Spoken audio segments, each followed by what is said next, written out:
咳嗽是小儿常见的一种肺系病症，西医学称之为气管支气管炎，简称支气管炎。咳嗽病症一年四季均可发生，以冬春两季发病率高，任何年龄的小儿都可能发病，特别以婴幼儿为多见。本期节目将从中医养生的角度告诉您小儿咳嗽的发病原因、鉴别诊断及分类治疗，同时告诉您如何通过中医食疗和推拿按摩的方法为患病小儿做好调护。中医古法婴幼养生，请您关注孩子的健康。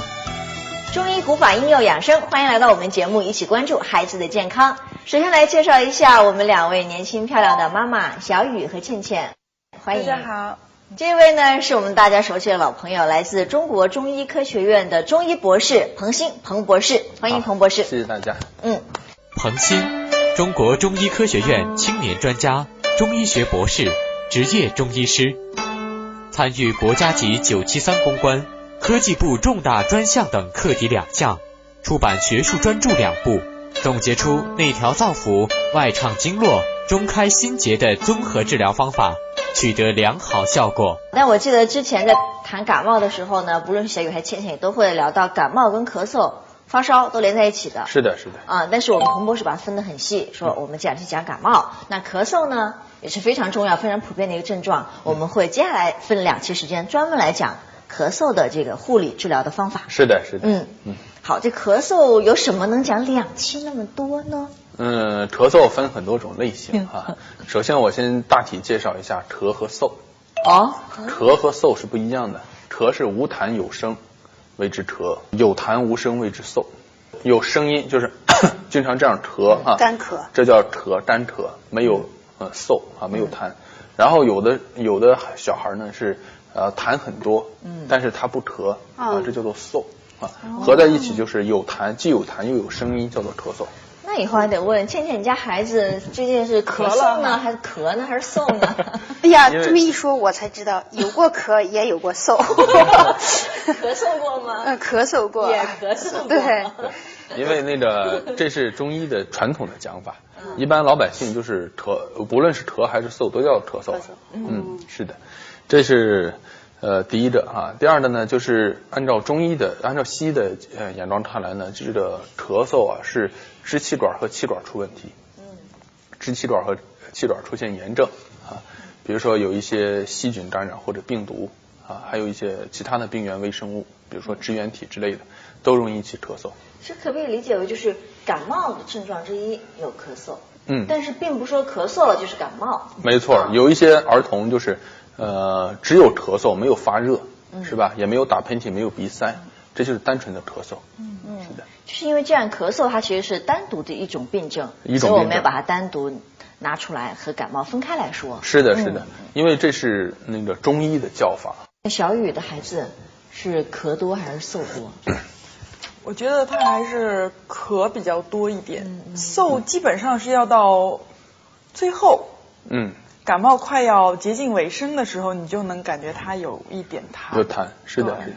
有的孩子他这个反应不一样，有的小孩是痰湿性体质的啊，他一上来咳的同时他就有那个痰了，就是咳嗽是同时的然后你会听到这个痰喉中有痰鸣音，有的甚至是呢你会听到他喘气儿的时候，肺里边有那种细小的气泡吹的那种声音，我们叫湿罗音。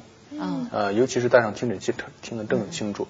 有一些孩子就是夜深人静的时候，他呼吸你也能听到这种细细的这种声音。肺里边就有这种孩子，就是经常咳嗽、痰湿性体质的孩子多见。那比如说，我记得像我女儿吧，她就是咳的症状明显多过嗽，就常常就咳，没什么痰，有的时候不见得是感冒了。但是尤其是晚上睡觉的时候就会不停的咳，而且咳得特别那个，你感觉他心都要咳出来了，就老怕他着凉了，其实他又没有。这个咳嗽啊分为几种哈，您女儿这种情况可能是阴虚型咳嗽，只有阴虚引起的啊，这是内伤型的。就是不是因为受了风寒啊、风热而引发的咳嗽，而是因为平时体内它就不调整，可能五脏不调引起的这些症状。所以说咳嗽是分为，按照病因来讲是分为2种，一种是外因就是外感，另外一种是内伤。外感呢分为2种，第一种呢是风寒，第二种是风热，跟感冒一样。内伤呢分为3种，第一个是痰热，第二个是痰湿，第三个是阴虚。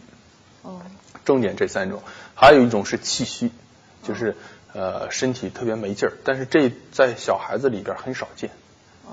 是的。那这么说，我们家孩子就是受了内伤了。那这个中医的内伤跟我们老百姓所理解的那个受了武功的内伤它是不一样的。还说情伤叫内伤是吧？对，他这个内伤是指的内在脏器可能有些不调整，叫做内伤，其实不是真正的伤害。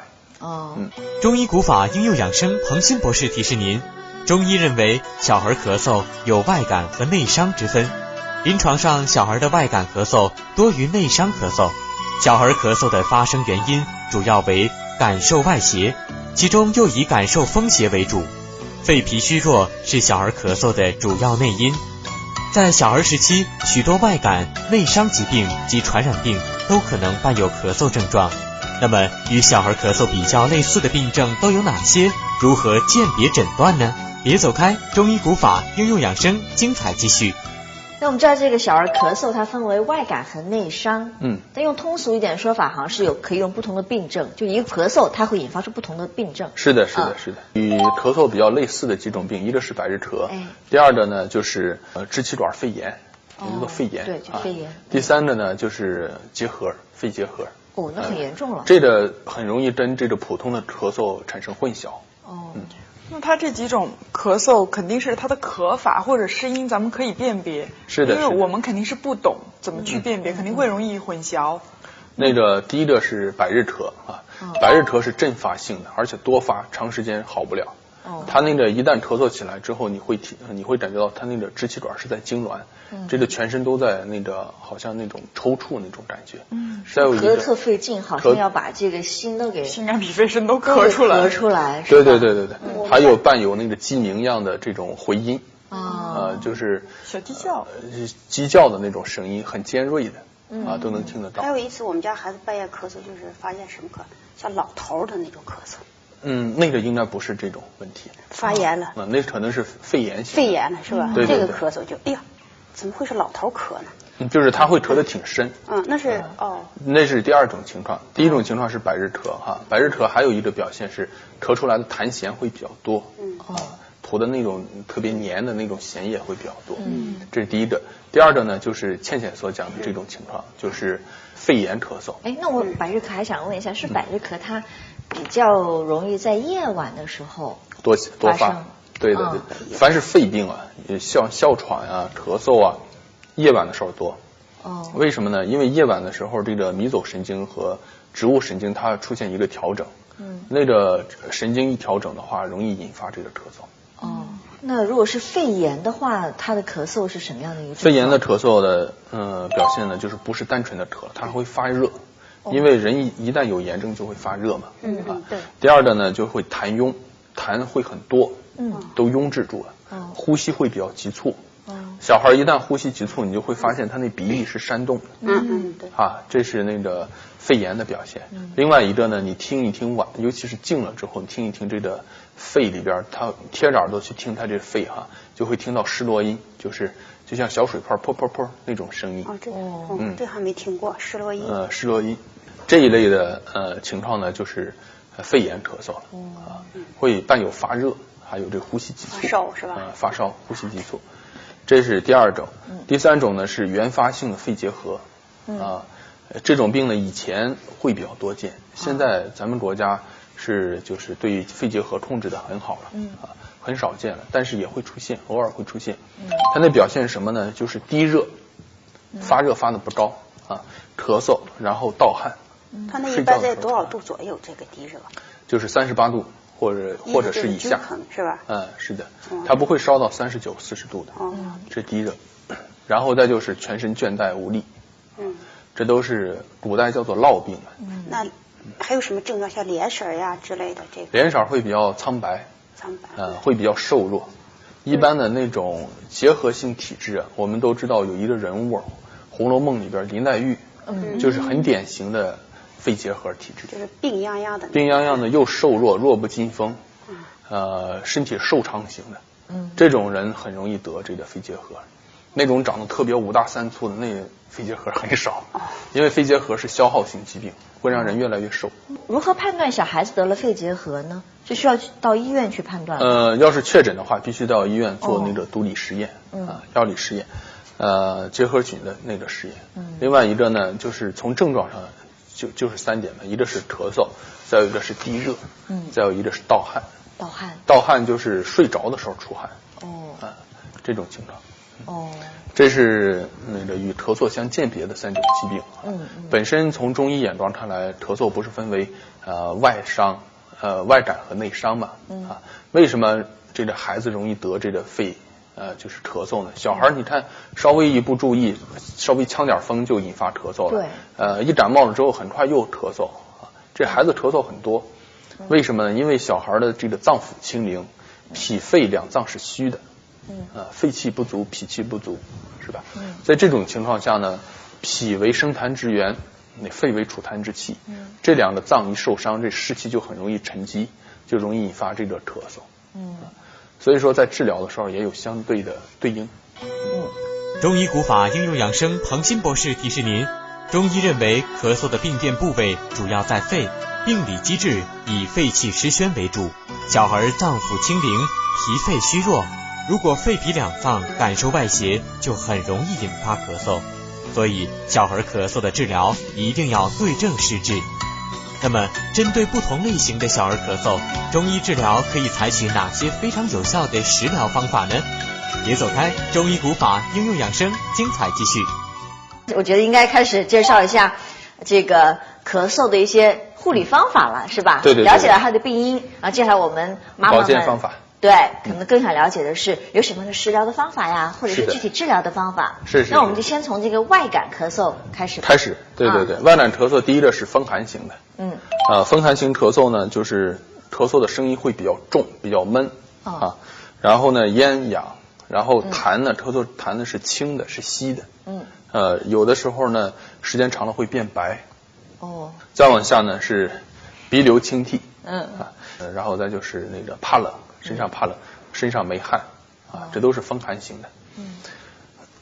再有要是严重的话呢，可能还会伴随有发热身上酸痛等等这些。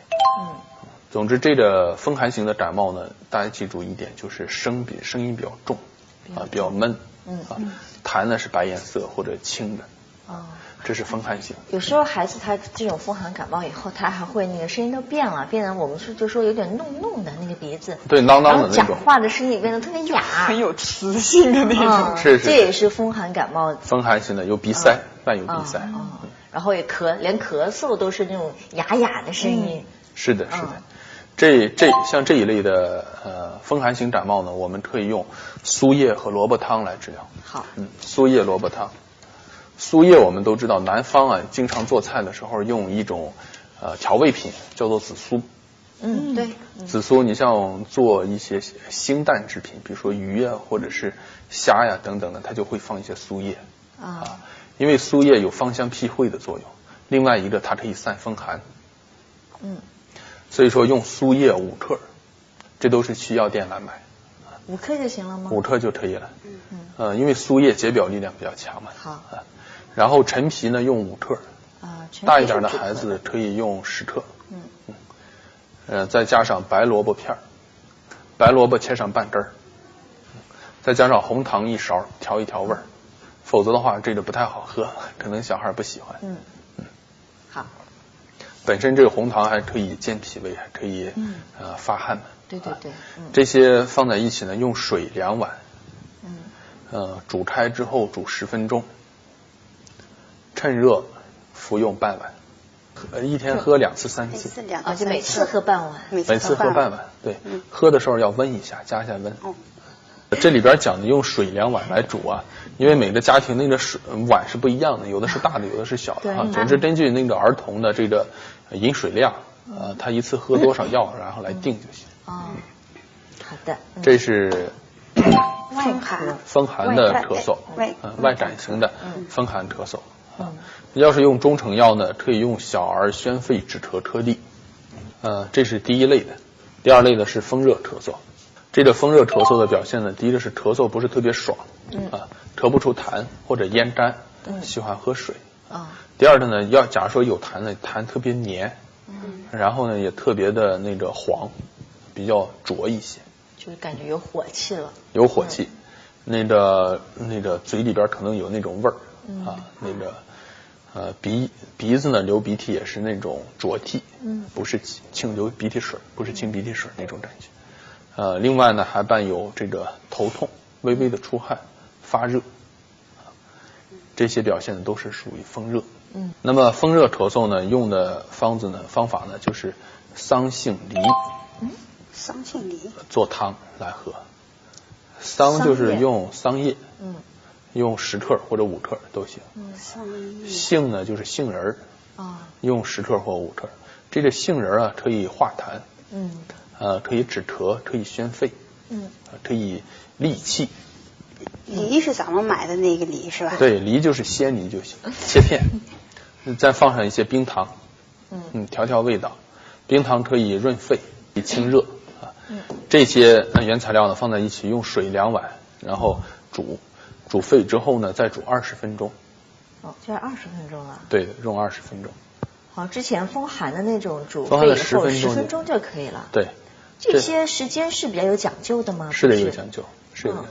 一般来讲啊，就是属于那种疏利气、头目清、疏风清热那些类的，或者是发散风寒的，它那个煮的时间不能太长。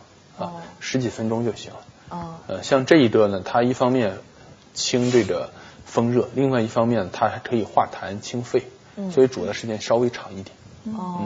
对，这个提示挺重要的，因为可能很多父母是很注意这个原材料，但是对时间呢，觉得煮开以后，我有时间我就多煮，我没时间我就快点就拿出来吃了。那个一般来讲有一个原则凡是解表的，就是有一些发热或者感冒等等这些表现的，煮的时间要短，一般10分钟5分钟就行了。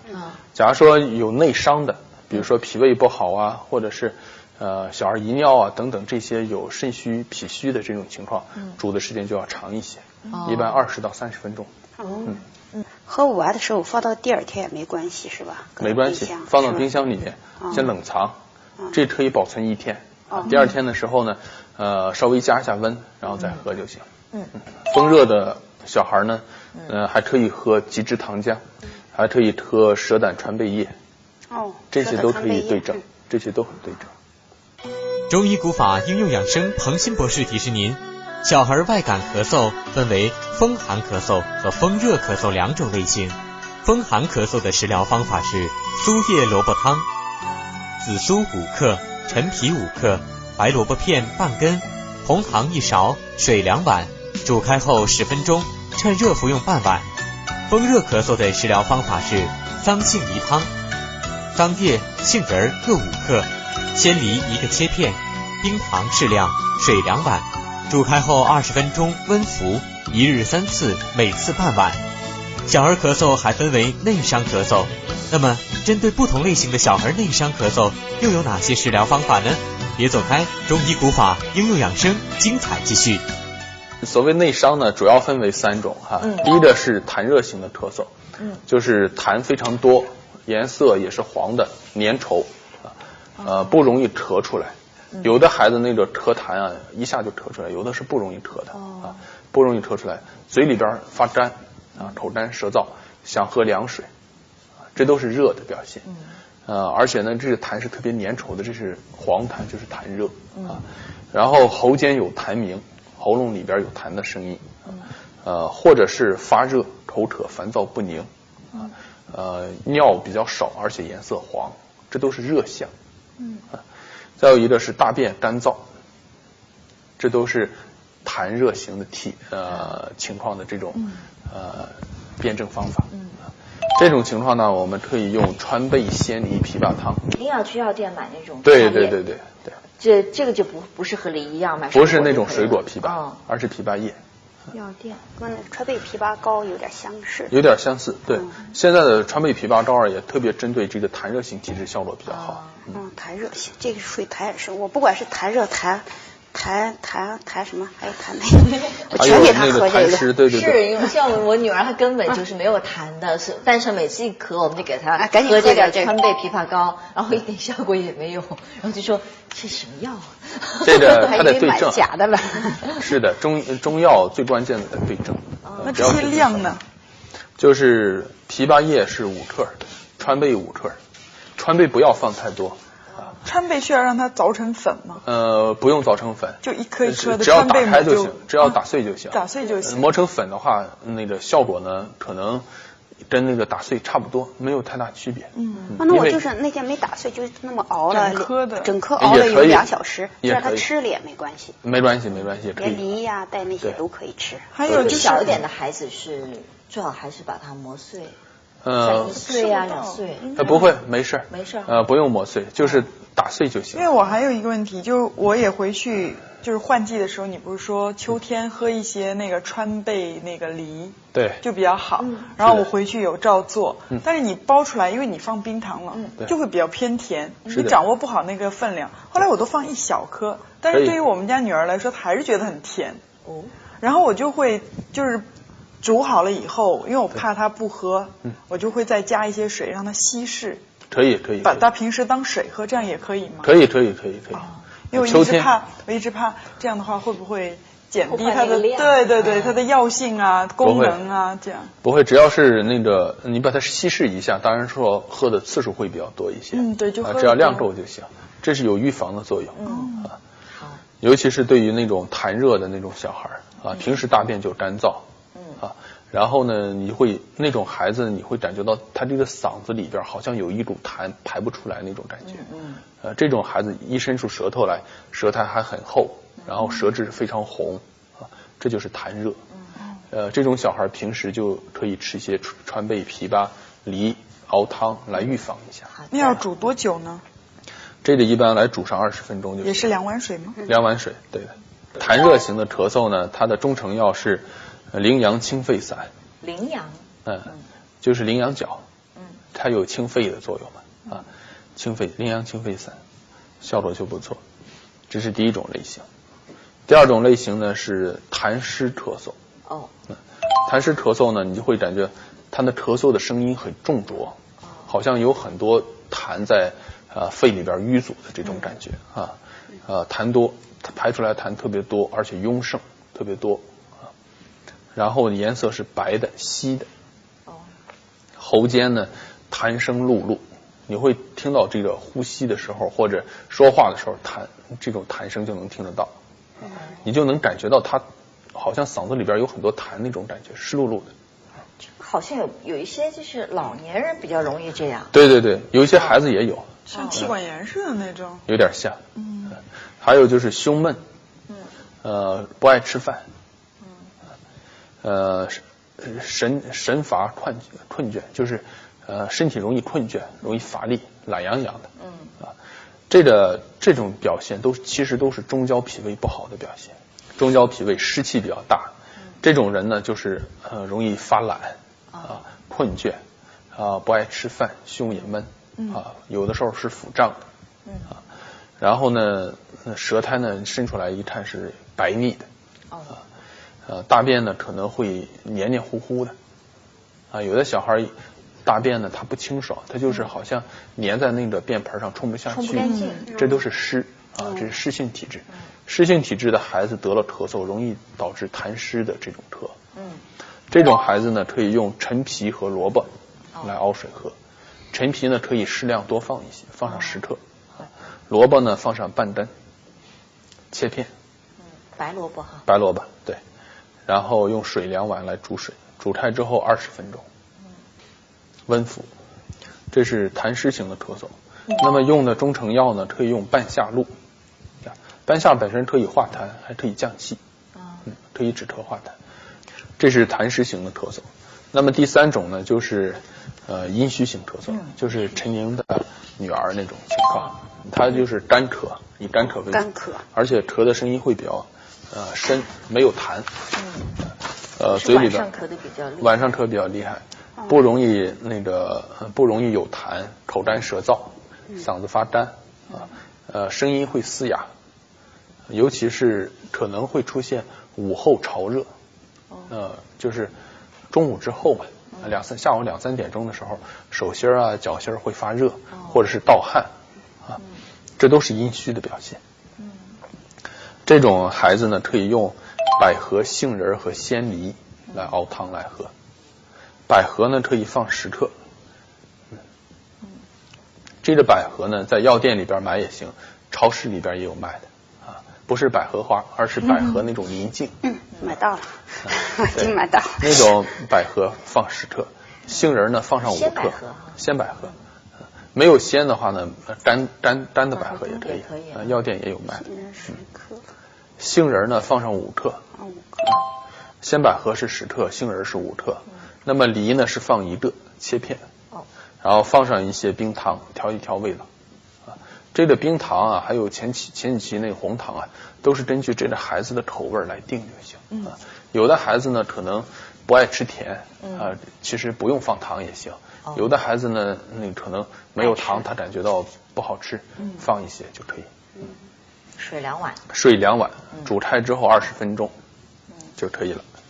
好，这一期的笔记我觉得非常的实用。是吧？没错。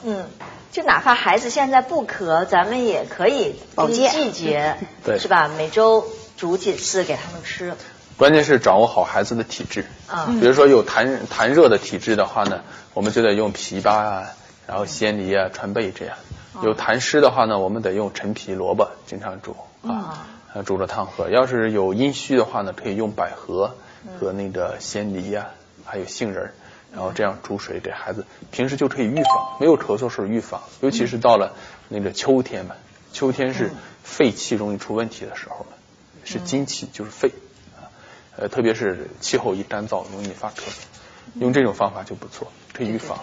一般的儿童呢，他那个体质分型不是很明确的就是正常的儿童就是可以用川贝和梨来煮水，到了秋天的时候，然后预防这个秋燥的咳嗽。看来就是搞清楚了病症，了解正确的食疗或者是各种治疗护理的手法。对。然后呢，爸爸妈妈还能坚持。对。这样的话，孩子身体真的很多问题都能迎刃而解，可以预防去医院。是的。好的，谢谢妈妈们，谢谢彭博士。那关于这个咳嗽呢，我们下期还要去接着讲。这期讲的食疗，下一期按照彭博士的路子就是这个手法啦。手法，是的。好的，中医古法应有养生，我们下期再见。